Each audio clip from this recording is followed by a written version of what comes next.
This is the part two of the parent video where I told that you don't have to materialistically provide everything to your parent, whatever they're asking for, because they don't understand the world.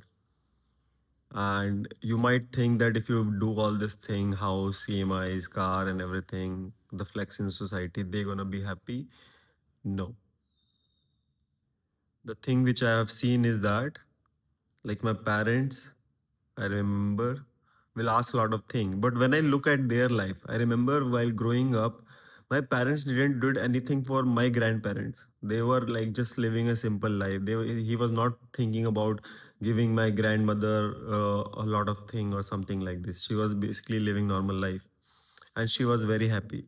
Why she was happy? Because my parents were happily trying to work on me, giving me a lot of happiness. As a kid, they really did a lot of things to me, right? They things to themselves, right? So that was the cycle is moving forward.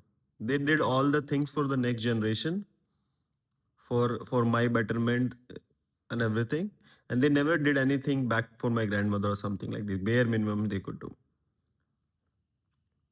And what happens now, they expect reverse thing from me, like, okay, now we have done so much thing, do everything back. But when I look back and trace back other people in the society, they have not done anything for their parents.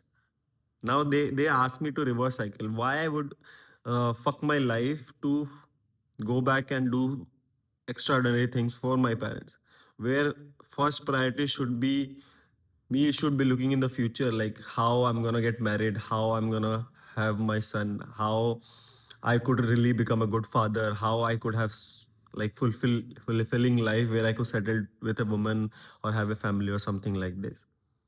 When everything is done, then I might look back for something.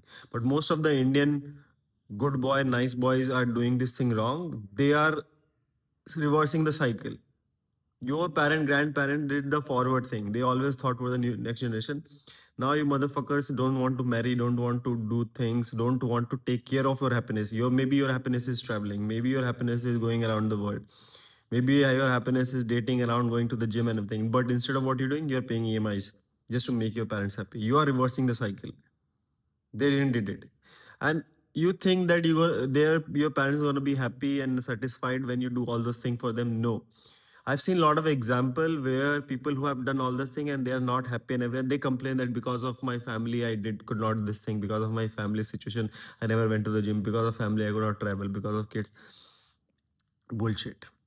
If you do that, if you complain, both of the people will be unhappy. So instead, make your parents unhappy. Focus on yourself. Become selfish. And if you, I have seen this example. When you actually become happy, your mother in a broken house with a fucking scooty will still be happy seeing you smile. Then you give him a very big bungalow and car and everything. Still, they will be unhappy. I know so many families like that. And I also seen so many people in the village and everything where the children are happy, parents are always happy. I have seen for myself, my parents were unhappy for some time because I couldn't give them a big house they were dreaming. I could not give them a big car of they were dreaming. I could not give them the societal flex. Instead, I was being selfish. Instead, I was taking care of my happiness. Instead, I was doing the things I was enjoying. I was studying for things which I really wanted, leaving a lot of big jobs or not actually progressing in the job or something. I actually was enjoying the life. I was actually traveling. I was actually dating the girl of my life, which used to live far away, 7 continents away. uh, that was my flex for life. And some point they understood it. I used to remember my mom used to be bamboozled when kids will love me in the family and everybody flock around me and they'll treat me like a cool uncle or something like this. Or the society people will always ask for my advice, they will listen to me, they're always excited to invite me to their weddings, house and everything. And she doesn't understand how this idiot is getting attention and he doesn't have any successful thing like materialistic success. How like she get bamboozled why they are even praising this guy. But eventually they have, I think somewhere now I started to accept. My father's biggest flex is that I travel so many places. I live happy life. I had so many adventures photos and everything, and that makes him happy. If I'm happy, my parents are really happy. So don't reverse the cycle, guys. If in the future you do all the things for them and you are happy, they still gonna be unhappy. It's better you make yourself happy, and rest will fall into the place.